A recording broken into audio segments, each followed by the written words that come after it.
How ironic that he should be bringing it in.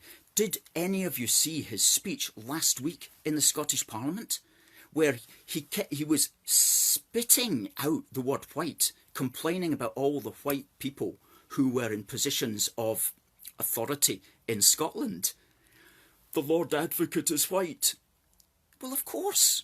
I don't know if it's a he or she these days, but of course they're likely to be white, because you get Lord Advocate when you get to the end of your career, which is like maybe after 40 years or longer.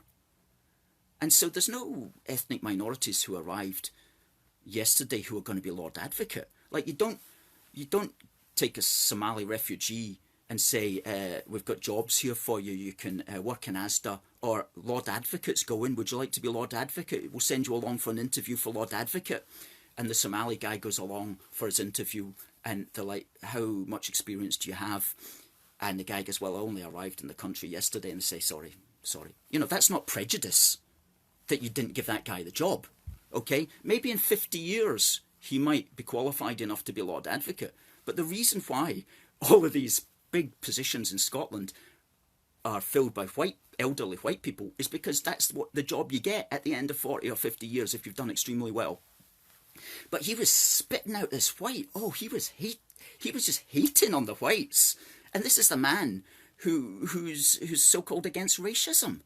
Goodness me, it was a sight to see, and it really damaged him, by the way. It really damaged him, because he thought he could get away with that, but he couldn't get away with it. Humza Yousaf stated he was muting people on Twitter who didn't agree with him.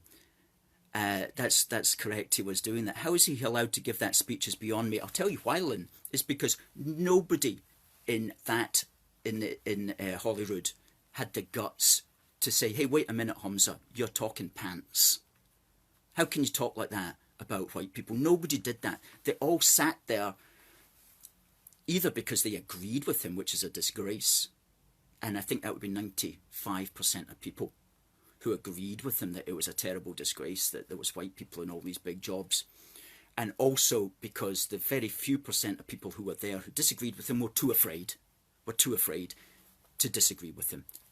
Again, that's one of the things that's making people say, we have to just get rid of this Holyrood. It's just rubbish. It's rubbish. Another thing I don't like about Holyrood, and I like about Westminster, is if somebody says something rubbish from the other side, at Westminster you can go, rubbish, or shout at them or whatever. In Holyrood, you've all got to sit there like frightened little children until this guy has said his piece, which is pants, and then you stand up and you say your piece. It's all just like so, it's just so,